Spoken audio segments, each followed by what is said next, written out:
본래 속어법은 연립방정식에서 두 개의 식을 더하거나 연결하는 방식 등을 사용해서 문제를 풀이하는 방법입니다.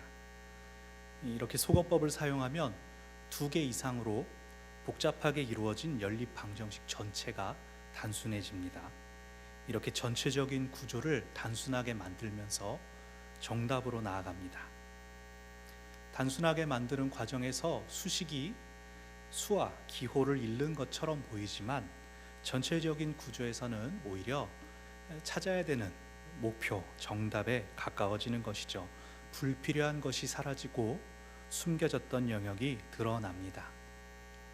우리가 살아가는 인생에 수학처럼 꼭 맞는 정답이 있는 것은 아니지만 때로는 우리 삶에서도 여러 가지 것들이 복잡하게 얽히고 설킨 것들, 그것들이 단순해질 때 보다 근본적이고 본질적인 것이 무엇인지 명확해질 때가 있습니다. 그래서 단순하게 살아라, 정리해라, 비워라, 이런 조언들이 많이 있습니다. 내 의지로 나를 비울 수 있고 또 단순해질 수 있다면 우리가 얼마나 쉽게 행복해질 수 있겠습니까? 그러나 책상 가장 아래편에 있는 서랍이나 자동차 트렁크, 베란다, 여러분의 그 자리는 어떻습니까? 그 자리를 단순하게 만드는 것이 쉽지 않습니다. 정리의 은사가 따로 있는 분이 아니라면 날 잡아서 언제 정리해야지 라고 각오를 했다가도 하나하나 물건들을 들 때마다 아련해지지 않습니까? 이거 아직 더 쓸 수 있는데, 이거는 언제 무슨 그 추억이 있었지.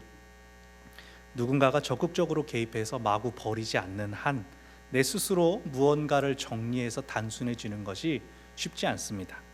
하물며 오래도록 쌓인 것들이 한눈에 들어오지 않는 우리의 삶은 어떨까요? 또 공동체, 나라, 우리가 살고 있는 이 세상은 어떨까요? 오늘 우리는 잘 아시는 사사 기드온의 이야기를 살펴볼 것입니다. 기드온의 이야기는 사사기 6장부터 8장까지 나옵니다. 기드온을 기점으로 사사기에 등장하는 사사들은 전반부에는 긍정적이고 영웅적인 리더에서 기드온이 지난 다음부터는 부정적이고 인간적인 리더들이 나타납니다. 이렇게 기드온은 훌륭한 면과 연약한 면, 양면성을 가진 사사입니다. 그만큼 인간적이라는 뜻이죠. 또 우리가 돌아볼 부분이 많이 있습니다. 본문의 사건은 기드온이 엄청난 승리를 거두고 영웅이 된 내용입니다. 원래 기드온은 어떤 사람이었습니까? 6장에서 그가 자신을 소개하는 것은 므낫세 지파 중에서도 가장 작은 자입니다 라고 이야기를 합니다. 그의 아버지는 지역의 유지였고 또 그의 집에는 자신이 마음대로 부릴 수 있는 종들이 많이 있었음에도 자신을 작은 자라고 말합니다. 그 이유가 무엇일까요? 두려웠기 때문입니다. 하나님께서 너와 함께 하신다, 하나님께서 너를 사용하실 것이다, 이러한 약속보다도 자신이 살고 있었던 현실이 주는 두려움이 더 컸기 때문입니다. 기드온 이야기를 이끌어가는 주된 모티브는 바로 두려움입니다. 그 자신도 그렇고 그가 연루되는 사건들, 또 그와 함께하는 사람들에게서도 이 두려움이 크게 나타납니다. 미디안으로부터 7년 동안이나 약탈당해온 이스라엘은 그들을 두려워하여서 스스로는 보복하지 못했습니다. 하나님께 그들이 부르짖었을 때 하나님께서 내가 너희에게 구원자를 보내주겠다, 사사를 세워주겠다 한 것이 바로 기드온입니다. 이렇게 천사가 기드온을 찾아서 하나님께서 이런 계획을 가지고 계신다라고 방문을 받았을 때 기드온은 무엇을 하고 있었습니까? 미디안 사람들을 두려워하여 포도주 틀에 들어가서 밀을 타작하고 있었습니다. 넓은 마당에서 곡식을 타작하다가 그것을 빼앗기는 것이 두려워서 당시에 포도주 틀은 이렇게 야트마나 담장을 쌓아놓고 그 안에서 포도를 밟으면 담장 밑에 난 구멍으로 포도주가 흘러나오는 구조였는데 거기서 마치 산책이라도 하는 것처럼 그냥 아무것도 안 하는 것처럼 어정어정 몰래 타작을 한 것이 우리가 말씀에서 만나는 첫 기드온의 인상입니다. 천사가 하나님께서 이스라엘을 구원하실 것이다, 너를 사용하실 것이다 라고 말했을 때 기드온은 그것을 믿지 못합니다. 표징을 요구합니다. 그래서 천사가 바위 위에 재물을 올려라. 그리고 천사가 지팡이를 그 바위 위에 내밀었을 때 지팡이에서 불이 나와 그 번제물을 다 불살랐다. 그것을 보고도 기드온은 여전히 믿지 못합니다.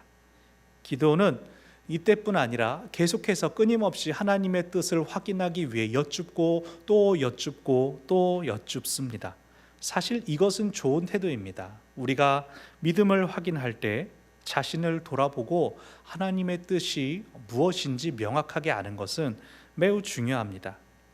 그러나 기드온의 경우에는 하나님께서 먼저 당신의 뜻을 분명히 들려주시고 알려주셨다는 것이 문제입니다. 친히 천사를 보내주셨죠. 그가 표징을 요구할 때 표징을 보여주셨습니다.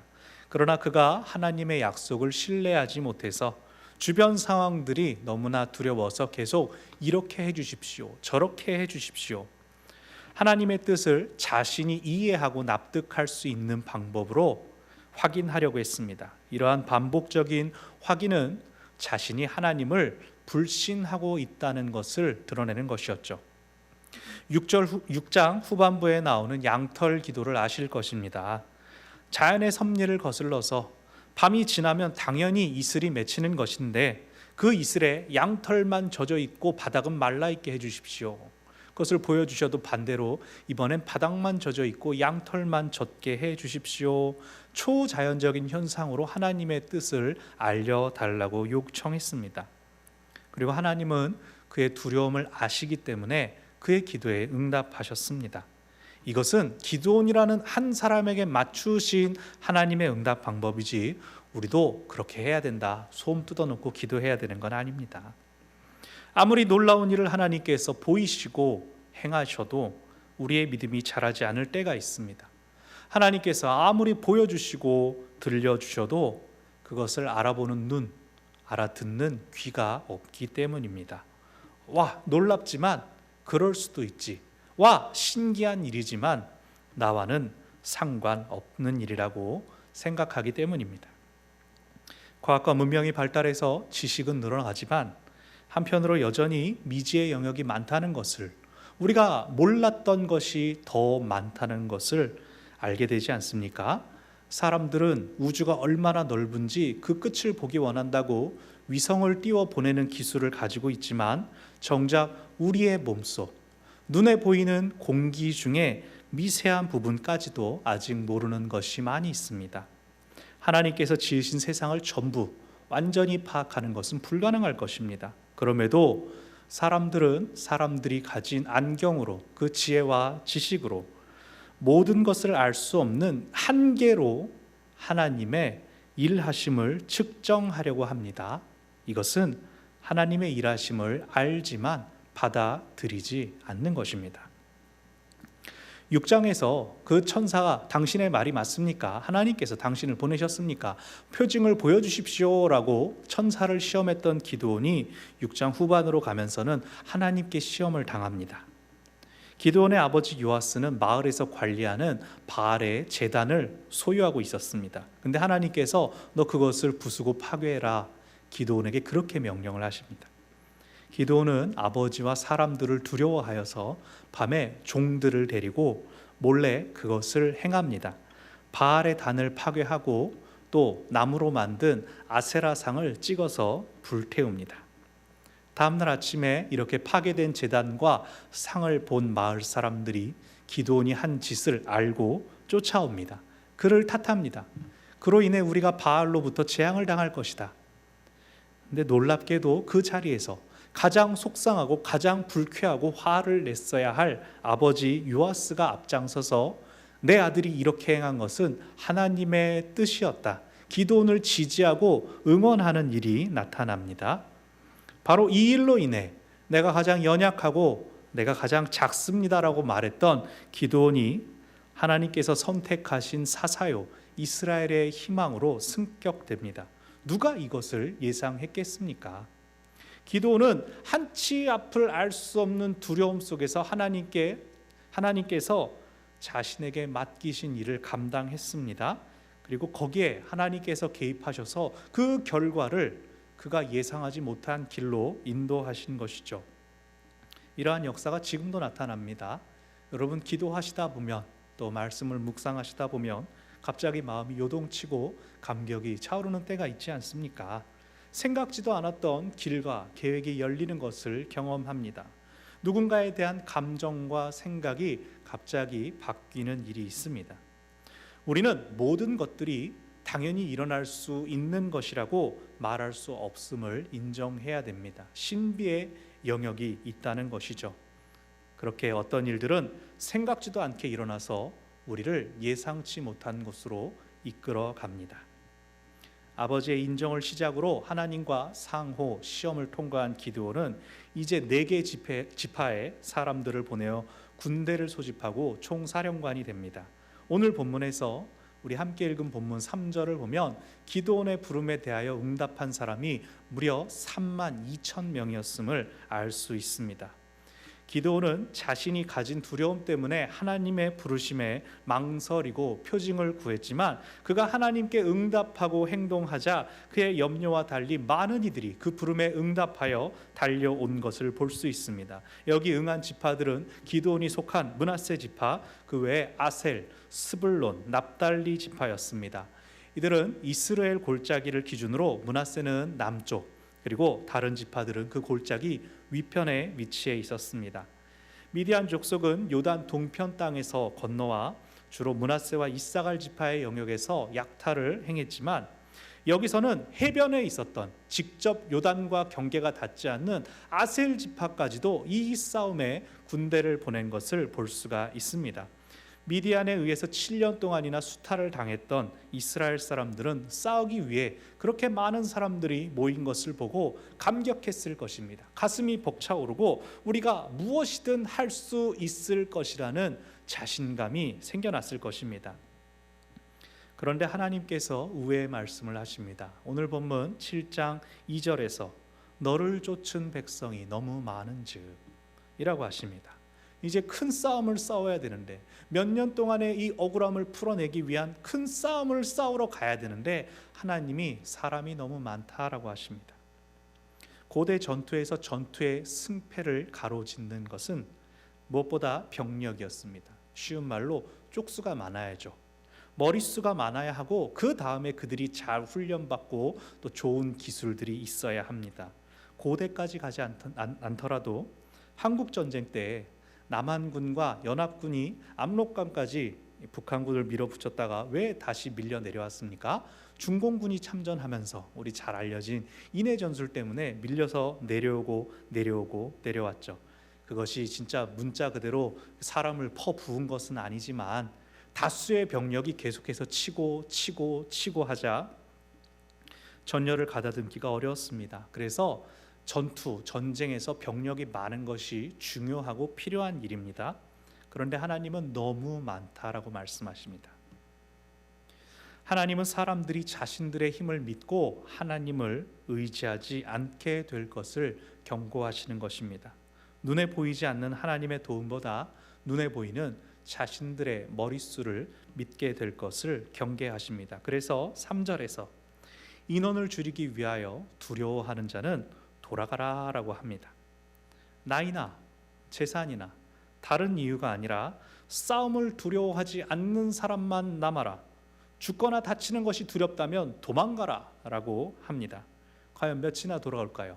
먼 곳에서부터 싸우겠다고 용감하게 모인 사람들 중에서 돌아가는 사람은 너는 두려워하는 사람이다 손가락질을 당할 텐데 몇이나 돌아갔습니까? 2만 2천 명이 돌아갔죠. 10,000명이 남았습니다. 무엇을 알 수 있습니까? 하나님은 사람들의 이러한 마음을 알고 계셨던 것입니다. 선동과 분위기에 휩쓸려서 모여든 사람들이 전쟁에서 이겼을 때 어떻게 행할지를 알고 계신 것이었죠.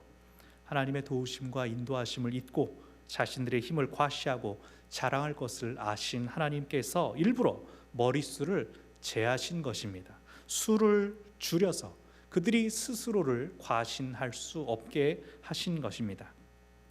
10,000명의 사람들이 남았는데 4절에서 하나님께서 또 말씀하십니다. 백성이 아직도 많다. 모여 있었던 사람들 중에 3분의 2가 돌아갔는데 여전히 백성이 많다고 하나님은 말씀하십니다. 대체 하나님 보시기에 몇 명이 있어야 이제 됐다라고 하시는 걸까요?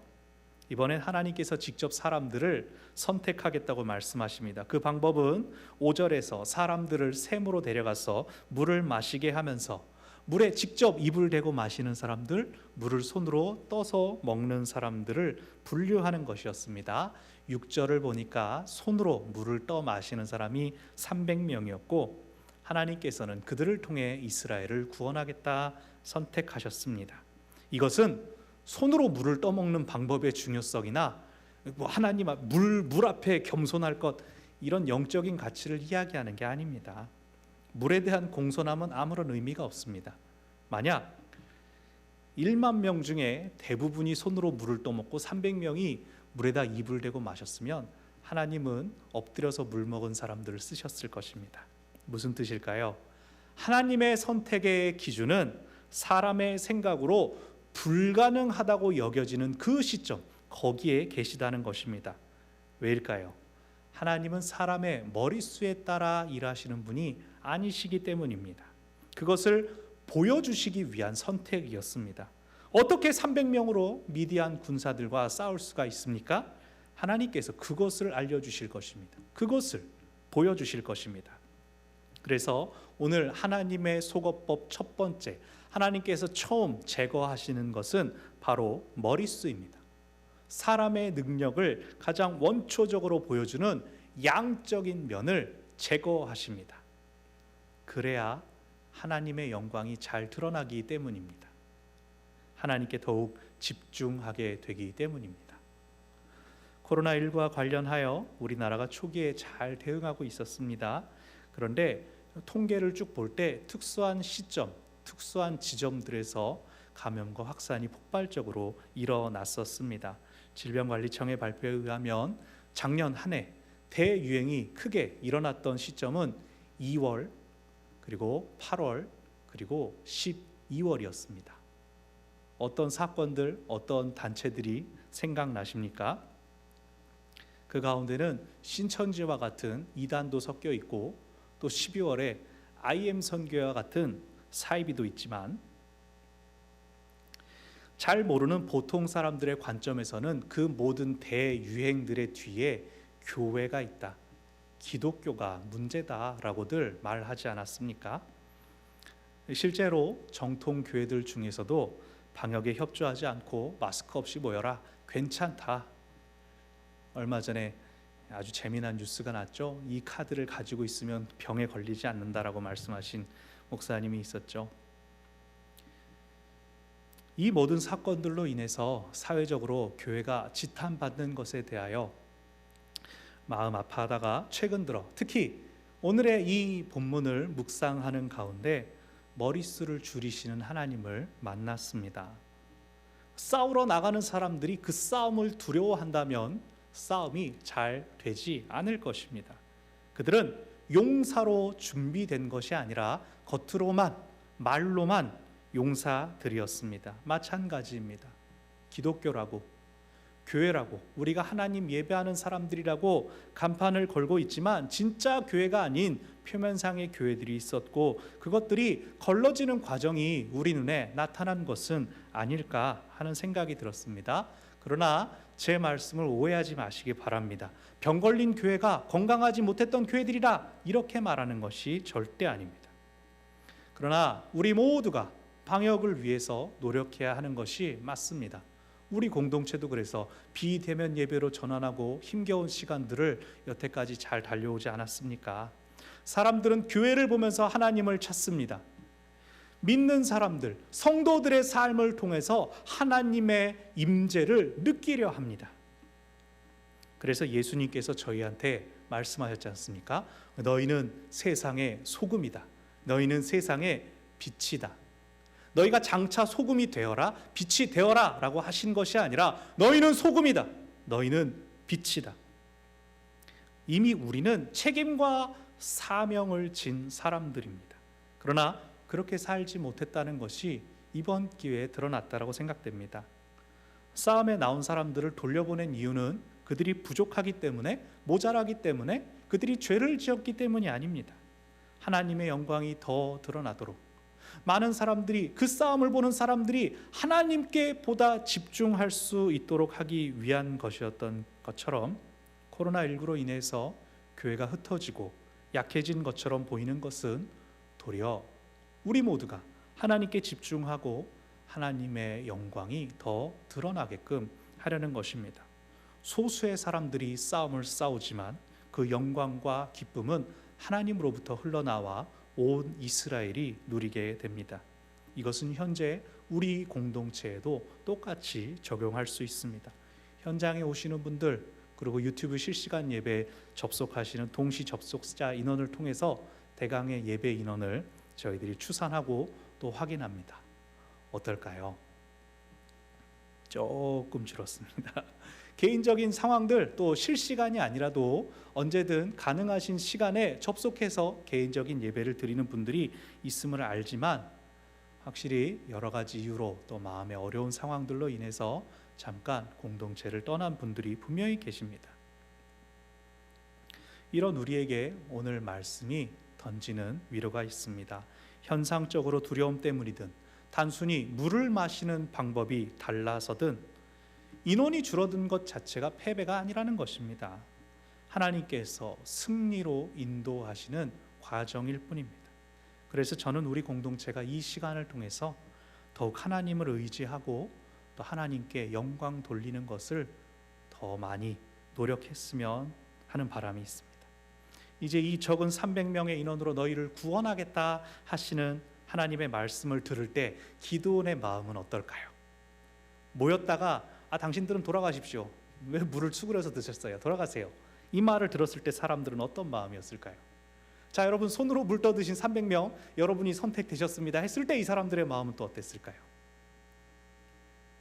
이 인원들은 이제 싸움을 준비하고 전략을 짭니다. 8절에서 그들이 무엇을 준비했습니까? 각기 먹을 양식과 나팔을 준비합니다. 아시다시피 300명의 용사가 싸움을 위해 준비한 것은 나팔, 항아리, 그리고 횃불입니다. 싸우러 모인 사람들이니까 어디서 칼은 가져왔을지 모르지만 하나님께서 칼을 요구하시지는 않았습니다. 여기서 두 번째로 하나님께서 제하신 것이 무엇입니까? 무기입니다. 먼저 머릿수를 줄이셨던 하나님께서 이번에는 그들이 들고 싸울 수 있는 무기, 기술을 제하시는 것입니다. 300명이라는 적은 인원이 효과적으로 많은 수의 적을 상대할 수 있는 전략은 게릴라전인데, 이들이 준비한 것, 나팔과 항아리를 한번 생각해 봅시다. 이 두 가지 물건은 일단 군인들 각자가 휴대하기에는 휴대성이 매우 나쁩니다. 우리 군대 갔다 오신 남자분들은 다 아실 겁니다. 나팔은 뭡니까? 연락병이 사용하는 겁니다. 통신병이 들고 다니는 겁니다. 지휘관 근처에서 연락만 하기 위해 뽑힌 사람이 들고 다니는 게 나팔입니다.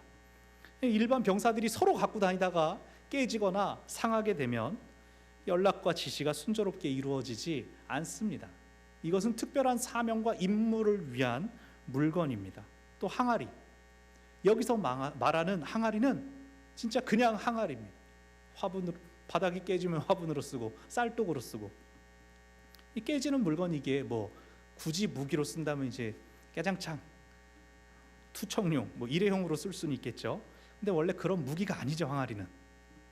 그래서 지금 이들은 인원도 적은데 무장도 전투를 치러야 할 군대의 모습이 아니라는 겁니다. 무기를 제하신 것도 머릿수를 줄이신 것과 같은 맥락입니다. 2차 세계대전 때 물론 그 전쟁에 수많은 군인들로부터 배, 비행기, 탱크 다 투입됐지만 결정적으로 일본의 항복을 부른 것은 무엇이었습니까? 단 2발의 원자탄이었습니다. 결정적인 역할을 하는 핵심적인 무기가 있습니다. 여기 300명에게 가장 비전투적인 무기가 챙겨진 것은 사람의 기술과 무장이 이 싸움에서는 결정적인 역할을 하지 않는다는 뜻입니다. 이건 역시 머릿수를 제하신 것처럼 사람의 기술과 능력을 의지하지 못하게 하신 것입니다. 하나님의 작전에는 하나님의 도구가 사용될 것입니다. 자, 다시 300명은 대체 무슨 생각을 하고 있을까요? 어떤 마음일까요? 처음에는 모인 인원의 3분의 1도 안 되는 3만 2천 명 중에 1만 명이 남았습니다. 싸워야 하니까 두려워하는 사람들을 돌려보낸 것은 그럴 수 있습니다. 신명기 20장 8절에서도 두려워하는 사람들은 전체 군의 사기를 떨어뜨릴 수 있으니 도망가라, 아니 돌려보내라, 전쟁터에 내보내지 말아라. 근데 물을 손으로 떠먹었다는 이유로 극소수, 처음 모였던 인원의 1%도 안 되는 인원이 남았는데 사람마다 무장이나 무기를 더 챙기게 하는 게 아니라 나팔과 항아리를 챙겨라 라고 합니다. 대체 이 싸움은 어떻게 흘러가는 겁니까? 이들은 이제 어떻게 생각했을까요? 전적으로 이 모든 것들을 지휘하시는 하나님을 바라볼 수밖에 없지 않겠습니까? 그들은 이미 두려움이라는 1차 시험을 통과했지만 세상의 기준과는 전혀 다른 하나님의 특수 부대로서 하나님의 작전을 잘 따라야 하는 상황입니다. 이전까지 한국 교회에 주목했던 연구나 기사들은 모두 한국 교회의 재산이나 혹은 성도들의 수에 맞춰져 있었습니다. 소위 목회 성장학은 어떻게 하면 많은 사람들이 교회로 와서 떠나지 않고 정착하게 할 것인가를 수치화, 계량화하는 것이 목표였습니다. 어떻게 하면 효율적으로 사역이 이루어지게 할 것인가. 한때는 교회에서 부교역자를 청빙할 때 운전면허증이 필수 자격증 중에 하나였습니다. 얼마 전까지는 거기다 찬양 사역을 잘하면 이제 우대합니다. 가산점이 붙었고 작년부터는 여기에 또 하나가 붙었습니다. 뭘까요? 영상 편집 잘하시는 분. 그런 스킬이 많아야 교회는 부교역자들에게 다양한 사역을 맡길 수 있고 교역자들도 이런 기술 하나라도 더 있어야 좋은 교회 가서 편하게 사역한다라고들 말합니다. 기술적인 요구들이 들어가고 교역자들도 그쪽으로 맞추어지는 것 같습니다. 코로나19 시대를 보내면서 지난달 말에 목회 데이터 연구소에서 통계를 냈습니다. 점차 비대면 예배에 대한 인식이 긍정적으로 바뀌는 것을 보여줍니다. 대면 예배만이 주일 성수가 아니고 비대면으로도 얼마든지 예배를 드릴 수 있으며 40%가 넘는 성도들이 한 주 동안 타교회의 예배나 설교에 접속을 해본다라고 응답을 했습니다. 예배 참여하는 인원은 온, 오프 모두 포함해서 전체적으로 74%로 감소했습니다. 교회의 또 다른 활동, 구제, 전도, 소그룹 등은 3분의 1, 4분의 1 수준으로 감소했습니다. 성도들의 가장 큰 요구는 온라인 예배가 쾌적하고 편안하게 제공되는 것이라고 답변이 되었습니다. 먼저 언급한 목회자의 자질이나 소양은 어떻게 될까요? 이건 통계를 본 제 생각입니다. 온라인 예배를 위한 기술, 돋보이는 외모나 음성, 그런 것들이 설교나 영성보다 보다 선호될 것으로 생각됩니다. 코로나19 상황이 좀 개선되면 달라질 수도 있겠지만 현 시점에서는 온라인 예배를 위한 환경, 시스템이 구축되어야 되고 그 다음이 공동체성이다라고 이 통계는 그렇게 말했습니다. 한편 실천신학대학원의 정재영 교수는 이런 조사를 발표했습니다. 믿지 않는 사람들을 대상으로 몇 년간의 통계를 분석했더니 안 믿는 사람들이 호감을 가지는, 교회에 호감을 가지는 그 특징들은 전도하는 교회보다 예배를 잘 드리는 교회, 사회적으로 봉사를 많이 하는 교회라는 그런 통계가 있었습니다. 그것은 전도가 쓸모없다라고 말하는 것이 아니라 교회가 가장 우선적으로 집중해야 되는 것이 무엇이냐를 말합니다. 예배하러 모인 사람들이 하나님을 전심으로 예배하고 서로 사랑하라, 소금이다, 빛이다 하신 그 말씀을 잘 지키는 것이야말로 교회의 가장 큰 무기가 되어야 한다는 겁니다. 위의 통계와 결합하면 교회가 이러한 상황에서도 마땅히 감당할 예배를 꾸준함으로, 성실함으로 드리며 자리를 잘 지키고 있는 것, 그것이 우리의 최고의 무기입니다. 그것이 바로 이 시대에 가장 집중하고 마음을 모아야 하는 것입니다. 3부 예배, 지금 이곳에 계신 분들이나 지금 온라인으로 예배하는 분들께는 해당이 없는 이야기입니다만 우리 공동체에 가장 필요한 것은 기도자와 또한 예배자입니다. 하나님의 임재를 변함없이 사모하며 자리를 지키는 사람들이 너무나 필요합니다. 코로나19로 인한 우울감, 절망감이 코로나 블루를 넘어 코로나 레드까지 이르렀다라고 하는데, 믿음의 사람들은 다르기를 바랍니다. 새로운 담임 목사님 청빙되면 그때 나올게요 라고 하시는 분들이 있는데, 하나님 보고 얼른들 나오시기를 바랍니다. 현장에서 예배하든 온라인으로 드리든 그것은 별개의 이야기입니다. 우리 공동체는 하나님께서 이미 주신 무기, 기쁜 소식 교회라는 공동체로 드리는 예배가 있는데, 이미 내려놓게 하신 것들에 대해 아직까지 미련을 가지고 있지는 않은지 돌아보아야 합니다. 지난 20년이 있었기에 지금 여기가 있고, 또 지금이 있어야 앞으로의 10년, 20년이 있을 것입니다. 하나님께서 허락하신 무기들로 우리는 재무장해서 계속해서 싸움을 싸워 나가야 합니다. 나팔과 항아리, 횃불로 무장하게 하신 하나님의 작전이 이제 16절에 나옵니다. 적들을 세 방향에서 둘러싸고 밤에 갑작스러운 소음과 불빛으로 그들을 교란시키는 것입니다. 19절에서 이경초 밤 11시에 보처들이 교대될 때 이스라엘 군대가 나팔을 불고 항아리를 깨뜨리며 횃불을 들고 흔들었습니다. 소리에 놀란 미디안 군사들이 혼비백산하여 자기들끼리 칼로 치며 혼란에 빠집니다.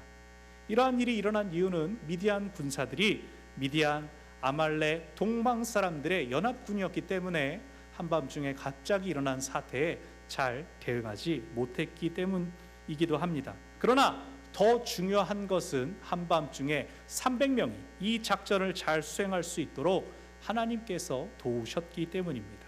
바로 이것을 위해 이미 머릿수를 줄이셨고 또 무기를 줄이신 하나님께서 이제 이 300명에게 결정적으로 제거하신 세 번째가 있습니다. 기드온 이야기의 주된 모티브이며 6장부터 7장까지 계속해서 사람들을 휘감고 있던 것은 무엇입니까? 두려움입니다. 하나님께서 최종적으로 제거하신 것은 기드온과 이스라엘 군대가 가지고 있었던 두려움입니다. 지금 이 승리에 앞서서 하나님께서 기드온에게 미디안 군사들을 이기게 할 테니 그들을 가서 정탐하여라 라고 말씀하셨습니다. 기드온이 7장 12절에서 본 것은 그들의 수가 메뚜기 떼처럼 많고 그들이 데리고 온 약대, 낙타가 해변의 모래처럼 많은 모습이었습니다. 눈에 보이는 것은 어마어마한 수의 적들이었습니다. 그런데 13절, 14절에서 기드온은 어떤 대화를 듣습니까? 한 사람이 꿈에, 한 미디안 병사가 꿈에 내가 커다란 보리떡이 굴러와서 우리 미디안 군사의 진영이 넘어지는 걸 봤어. 그랬더니 다른 병사가 해몽하기를 그건 기드온의 칼이야. 우리가 싸움에서 질 거란 꿈이군 하고 해몽하는 것을 들었습니다. 기드온이 이것을 들었을 때 하나님의 음성으로 확신합니다. 눈으로 본 것이 아니라 귀로 듣게 하신 것을 듣고 두려움이 떠나갔습니다. 15절에서 기드온이 하나님께 경배하고 300명의 용사들을 격려합니다. 하나님의 작전을 성공적으로 수행해내고 24절에서는 돌려보냈던 군사들을 다시 불러내어 미디안 군사를 끝까지 추격하여 섬멸합니다. 완전한 대승을 거두었습니다. 만일 하나님께서 처음부터 두려움을 없애셨다면 어땠을까요? 하나님은 그런 방식으로 일하시지도 않지만 만약 그랬다면 기드온과 이스라엘 군대는 승리한 뒤에 자기들의 용기를 자랑했을 것입니다. 하나님은 차근차근 사람들이 중요하게 생각하는 것들을 제거하시면서 참으로 하나님께서 원하시는 모습으로 다듬고 준비되게 하셨습니다. 그래서 그들이 머릿수를 줄이고 무기를 제한당하는 것은 세상의 눈으로 볼 때에는 말도 안 되는 맹신이고 광신이었지만 이스라엘 군대에게는 하나님을 경험하는 시간이었습니다. 그래서 그들이 의지할 수 있는 것이 사라졌을 때 그들은 그 과정을 통해 하나님을 더욱 의지하고 그로 인해 두려움까지도 사라졌음을 마침내 알게 되었습니다. 코로나19가 많은 것들을 빼앗아갔고 교회와 사회 전체를 심각한 위기 상황으로 이끌었습니다. 전 세계가 어려움에 처한 상황에서 경제와 교육 등의 회복은 정부와 시민들의 노력으로 가능할 것입니다. 교회는 어떨까요? 어느 때보다도 교회는 하나님을 바라보는 계기를 맞이했습니다. 하나님께 집중하는 계기가 되었습니다. 개개인의 은사적인 발현으로서의 성령 체험이 아니라 주님께서 친히 당신의 몸인 교회를 살피시고 예배와 공동체를 회복시키시는 것을 우리가 보게 될 것입니다. 우리 모두가 함께 보게 될 것입니다. 보통 잃어버리는 것은 좋은 것이 아닙니다. 그러나 오늘 말씀에서 보았듯 하나님께서 어떤 것들을 제하실 때, 우리를 줄여나가실 때 거기에 하나님의 뜻이 있을 수 있습니다. 싸움을 앞둔 나의 생각과 기대와 예상이 모두 어긋나고 무너지는 것처럼 보였지만 머릿수를 줄이고 무기를 제하신 것은 그것들뿐 아니라 두려움까지 제하시는 과정이었습니다. 그래서 하나님을 신뢰하여 큰 승리를 거두게 하셨습니다. 이와 같이 코로나19와 또 리더십의 부재로 인해 겪고 있는 우리의 공백이, 비움이 우리를 무력하게 하는 것이 아니라 도리어 강하게 하고 나아갈 소망을 품게 할 것임을 믿습니다. 이 시기를 통한 우리 공동체의 하나님 경험은 기꺼이 우리의 불필요한 영역들을 제거하시기 위한 하나님의 속어법에 우리를 기쁘게 내어 맡길 수 있게 합니다.